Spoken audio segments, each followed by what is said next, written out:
유튜브 시청자 여러분 안녕하십니까. 라이너의 컬처쇼크에서 제공하는 쇼킹한 어워즈입니다. 2018년 한 해 무수히 많은 영화들이 있었고 저는 아주 많은 영화들을 리뷰했습니다. 그 중에서 딱 5편 2018년의 영화 5편을 선정해보는 시간을 마련했습니다. 아울러 마지막에는 딱 한 작품만을 뽑아 2018년의 작품으로 선정해보려고 합니다. 무수히 많은 졸작들이 난립했던 2018년. 하지만 좋은 작품들은 엄연히 존재했습니다. 그 5작품을 지금부터 소개하도록 하겠습니다. 아참! 쇼킹한 어워즈에는 치명적인 스포일러가 포함되어 있습니다. 여러분 감상에 주의하시길 바랍니다. 어워즈를 시작합니다. 첫 번째로 소개할 영화는 바로 버닝입니다. 이창동 감독이 오랜만에 다시 돌아왔죠. 개봉하기 전부터 화제였습니다. 여자 주연인 혜미 역할에 최진리가 거론되기도 하고 유아인과 이창동의 만남이라는 부분도 새로웠습니다. 게다가 칸 영화제에 초대되면서 황금 종려상을 받는 것 아니냐는 예측이 나오기도 했습니다. 결과는 좋지 않았지만 그래도 평점은 굉장히 높았었죠. 버닝은 무라카미 하루키의 단편 헛간을 태우다를 원작으로 하고 있습니다. 원작 소설가는 후반부에서 큰 차이를 보이고 디테일에 있어서 표현의 차이를 보이고 있죠. 특히 영화의 결말은 다른 어떤 작품과도 차별되는 독특한 지점이 있다고 생각합니다. 종수의 삶과 행동 그리고 선택에 충분히 설득되지 못하신 분들은 아마 이 작품에 의문을 표할 수도 있을 것이라고 생각해요. 하지만 그럼에도 버닝은 너무나 좋은 작품입니다. 작중 해미의 입을 통해 리틀 헝거와 그레이트 헝거를 대비시키고 그레이트 헝거가 되고자 하는 해미의 몸짓을 신기하게 바라보는 벤의 표정, 그 무언의 조롱과 입가를 스치는 조소를 확인하고 혼란스러워하는 종수, 사랑과 감정, 계급과 기회, 메타포와 상징.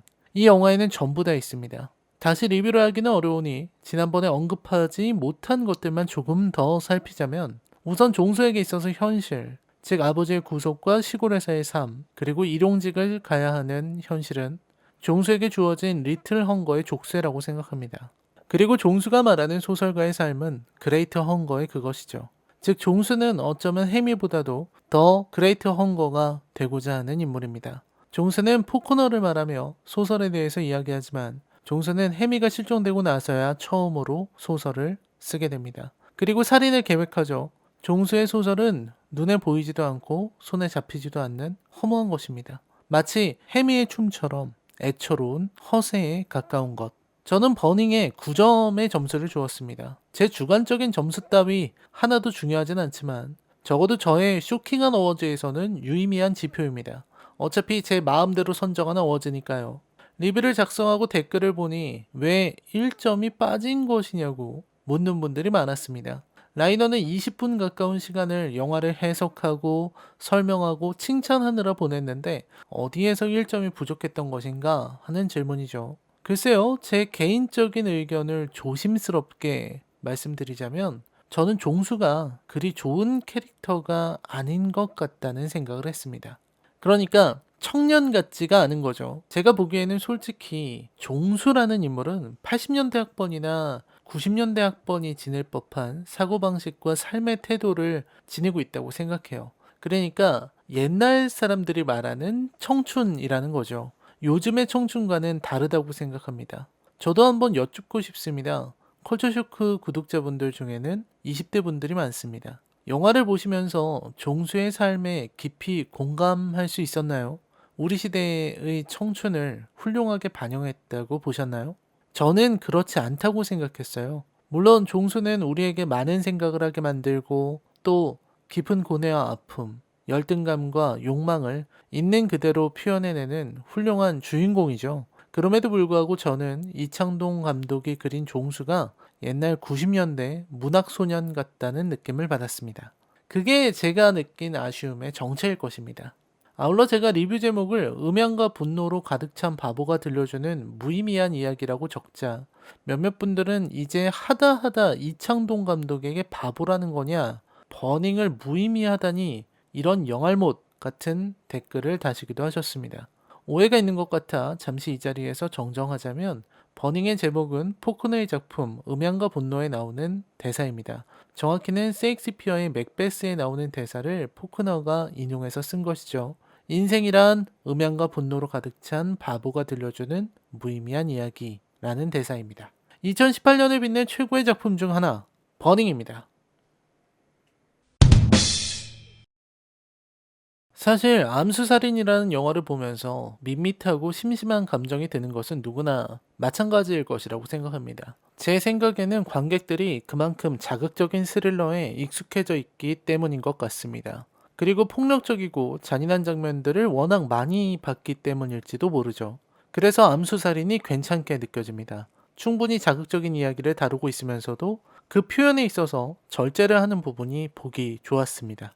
토막살인을 암시하는 장면에서 바로 세탁기가 돌아가는 장면으로 이어지거나 혹은 정육점 장면으로 넘어가는 부분들이 그 예시입니다. 씁쓸한 결말을 가지고 있는 영화이기에 개봉 당시에는 당혹감을 표하는 관객분들도 덜어 보였습니다. 진실은 모호해지고 정의의 심판은 불확실하고 남은 살인들을 파헤칠 수 있는지도 알 수 없는 결말. 깊은 허무가 느껴지는 엔딩이기도 합니다. 그럼에도 주인공 김영민의 진심은 선명하게 드러나고 있다는 점이 평가받아야 한다고 생각했습니다. 저는 이 영화를 보면서 김윤석이 정말 멋진 배우라고 생각했습니다. 이유는 주인공 김영민이 지니고 있는 개성과 평범함을 아주 담백하게 드러내고 있기 때문입니다. 김영민은 우선 생계로부터 벗어나 있는 인간이죠. 경찰을 하고 있긴 하지만 경제적인 배경 때문에 경찰직이나 승진 혹은 밥그릇에 연연하지 않아도 되는 인물. 생계로부터 벗어났기 때문에 오히려 순수하게 정의로울 수 있는 인물이라는 것이 이 인물의 개성입니다. 그러면서도 김영민이 드러내는 정의감과 사명감, 너무나 당연하고 또 그게 당연하다는 것이 새삼스럽게 다가오죠. 평범하게 정의로운 인물, 그래서 더 평범하지 않은 인물. 김영민의 그러한 내면을 김윤석은 잘 표현하고 있습니다. 무엇보다 이 영화에서 가장 눈에 띄고 앞으로 튀어나오는 캐릭터를 맡은 주지훈과 호흡을 맞추며 절제하고 물러서는 연기를 펼친 부분이 가장 대단했다고 생각해요.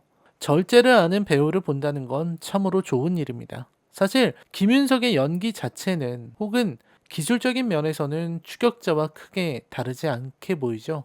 똑같은 연기를 하고 있는 건데도 전혀 다르게 느껴지는 것이 좋았다고 생각합니다. 주지훈의 연기야 두말할 필요가 없다고 생각합니다. 암수살이는 전반적으로 나쁘지 않았습니다. 이 정도로 간결하고 또 명확하게 메시지를 전달하는 작품이 얼마나 있을까요? 물론 많은 관객들이 지루함을 호소했어요. 다소 루즈할 수 있는 진행인 것은 분명합니다. 하지만 그 루즈함이, 그 담담함이 영화의 완성도에 영향을 미치리라고는 생각하지 않아요. 2018년 최고의 작품 중 하나, 암수살인입니다.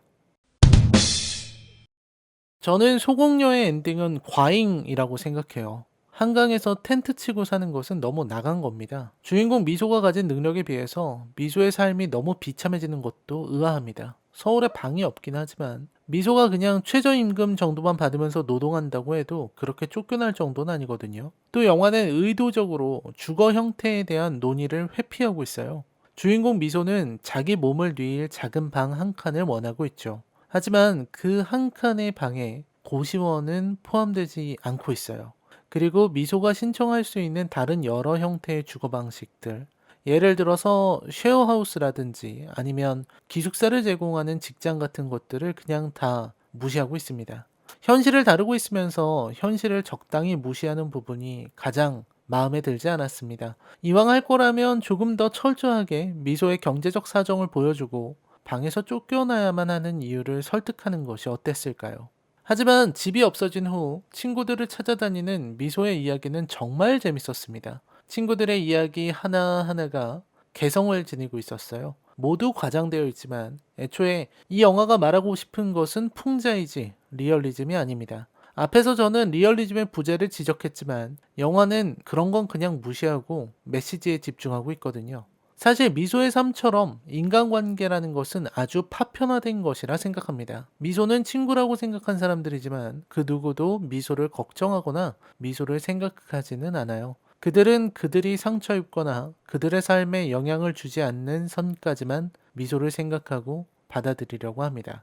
즉 미소가 친구들의 집에서 신세를 지는 것, 미소가 친구의 집에서 자는 것은 그 자체로 미소가 그들의 삶 안으로 들어간다는 의미가 됩니다. 그리고 사람들은 그것을 거절해요. 누군가가 내 삶 속으로 들어오는 것을 원치 않는 것이죠. 그것이 소공녀가 말하고자 하는 인간관계의 단면입니다. 친구라고 하는 관계의 민낯이라고요. 저는 그 부분을 지적하는 것이 좋았습니다. 특히 모두가 미소에게 면박을 주거나 혹은 미소를 힘들게 하면서 쫓아내고는 훗날 자기들끼리 만나서는 미소를 언급하며 아주 멋있었다고 말하는 부분에서 끼친 소름을 아직도 잊지 못해요. 정말 날카로운 지적이었습니다. 가장 아쉬운 부분은 바로 미소의 취향과 미소의 개성이 미소의 비참함과 다이렉트로 연결되지 못한다는 것입니다. 영화는 그것을 어떻게든 엮으려고 애를 쓴 것 같은데 제가 보기에는 그리 효과적으로 연결되지 못한 것 같아요. 영화는 미소가 방을 포기하더라도 취향을 지키는 모습을 표현하고자 했고 미소가 친구들로부터 그리고 세상으로부터 자꾸만 버림받고 쫓겨나는 것을 취향 때문이라고 말하고 싶은 것 같습니다. 철 좀 들라고 말하는 친구 정미의 말, 눈치와 세상의 이치 따위를 잘난 척 말하는 정미의 말에서 그것을 드러내는 것 같습니다. 하지만 담뱃값이 오르고 술값이 오르는 것만으로 세상이 미소를 밀어내려 한다고 표현하는 것에는 한계가 있었다고 생각합니다. 미소의 취향과 미소의 현실은 양립 가능합니다. 근데 영화는 자꾸 그게 양립 불가능한 것처럼 억지를 부려요. 저는 그 부분이 이 영화의 가장 큰 약점이라고 생각합니다. 하지만 그럼에도 소공녀는 분위기를 환기할 만한 작품이라고 생각합니다. 어느덧 스릴러 왕국이 되어버린 한국 영화판에 이런 시도를 하는 작품들은 조금 더 많이 나와줘도 괜찮다고 생각해요. 영화를 보며 많은 생각을 하게 만드는 것. 저는 좋은 영화를 그렇게 생각합니다. 그런 의미에서 소공녀는 베스트 5에 들어갈 자격이 있어요. 사실 올해는 공작도 좋았고 박화영도 좋았다고 생각합니다. 오락 영화로서는 마녀를 뽑으시는 분들도 있더군요. 하지만 저는 올해 가장 좋아하는 영화를 하나 뽑으라고 한다면 바로 죄 많은 소녀입니다. 이 작품은 아주 훌륭해요. 청소년들의 삶, 학생들의 현실을 매우 적나라하게 드러내고 있다는 점에서는 박화영을 연상하게 만듭니다. 굳이 표현하자면 박화영은 스너프 필름처럼 날것의 느낌이 나요. 그리고 다소 과장된 충격을 묘사하고 있습니다. 반면 죄 많은 소녀는 박화영에 비해서는 멋을 좀 부린 작품입니다. 그리고 박화영이 현실 고발과 충격적인 전시에 신경을 쓰고 있다면 죄 많은 소녀는 섬세한 감정과 추상적인 가치에 관심을 두고 있다는 것이 결정적으로 다릅니다. 제가 이 작품을 얼마나 좋아하는지 영화를 본 지 한참이나 시간이 흘렀는데도 장면이 전부 기억날 정도입니다. 경민 엄마, 배우 서영아가 차를 타고 가다가 울컥 토하는 장면, 짓눌린 슬픔을 드러내는 장면들은 정말 소름이 끼쳤습니다. 무엇보다 저는 주인공 영희가 너무 마음에 들었습니다. 영희가 지닌 자의식이 그 치기 어린 생각과 감정들이 스크린 너머로 튀어나오는 것 같았습니다. 이건 전여빈이라는 배우의 뛰어난 연기도 연기이지만 애초에 감독이 쓴 각본이 좋은 것이라 생각합니다. 영희는 치기 어린 자의식을 지닌 인물이고 그래서 경민이에게 심한 말도 했던 것입니다. 자살이라는 단어를 일종의 패션처럼 사용하게 되는 시기와 나이가 있기 마련이죠. 영화는 그러한 영희의 태도를 아주 냉정하게 바라보고 있습니다. 그리고 영희가 얼마나 이기적이고 나약한지를 폭로하고 있죠. 모두가 영희를 의심할 때 영희가 오히려 경민이 탓을 하며 자기를 보호하려는 모습을 보일 때 저는 정말 감탄하지 않을 수 없었습니다. 영화는 모두 죽음에 대해서 말하고 있습니다.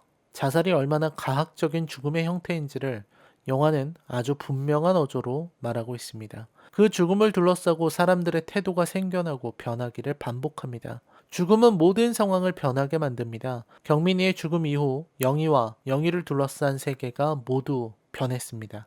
사람들은 모두 경민이의 죽음의 원인을 영희에게서 찾았고 영희는 자신에게 쏟아지는 폭력과 비난으로부터 벗어나는 수단으로 자살을 선택합니다.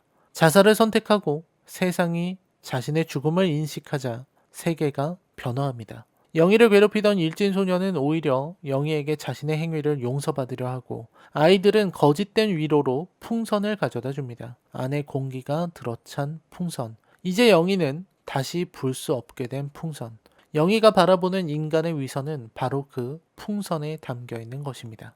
자살은 이기적인 행동입니다. 자살은 자신을 죽여 남들에게 대가를 치르게 하려는 가장 어리석고 가장 이기적인 행위이죠. 영희는 그 사실을 정확히 알고 있습니다. 그렇게 영희는 자신의 죽음을 완성하려고 합니다. 그리고 그 완성의 순간 영희는 경민이 엄마를 찾아가 모든 것을 폭로합니다. 영희가 경민이 엄마에게 하는 말, 저는 그 말을 들으며 몸이 얼어붙는 것 같은 충격을 받았습니다. 그것은 경민 엄마의 충격과도 같습니다. 경민 엄마는 경민이의 죽음의 원인을 찾으려고 했어요. 그리고 그 원인이 영희에게 있을 거라고 생각했어요. 아니, 그렇게 믿으려고 했어요. 그래서 영희를 몰아세우고 영희에게 잔인할 정도의 폭력을 휘둘렀어요.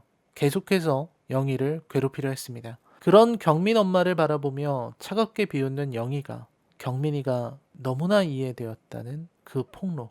경민이의 죽음이, 딸의 죽음이 내 탓이 아니라고 강변하기 위해서 이제껏 영희를 궁지에 몰아세우고 있었음을, 그리고 경민이의 죽음에 자신의 역할이 크다는 것을 폭로당한 경민이 엄마가 자신의 가슴을 찌를 때 영화는 죽음의 이미지를 확정합니다. 자살에 대해서도. 정말 좋은 작품입니다. 2018년에 본 한국 영화들 중에서 제가 가장 좋아하는 작품을 꼽으라면 바로 이 작품일 것입니다. 배우들의 연기, 장면과 장면의 흐름, 중요한 장면들과 대사의 이어짐이 어느 하나 부족한 부분이 없습니다. 나오는 모든 장면과 모든 대사를 다 좋아합니다. 전국 관객 2만 명에 그치기에는 너무나 아쉽고 애처로운 작품, 죄 많은 소녀입니다. 사실 이 쇼킹한 어워즈를 하면서 이렇게 내용이 길어질 줄은 몰랐습니다. 굉장히 당황스럽군요. 생각나는 대로 이야기를 하다 보니 이렇게 길어졌습니다. 이번 영화는 좀 짧게 하도록 하겠습니다. 1987은 오직 작품성 하나로 흥행에 성공한 작품입니다.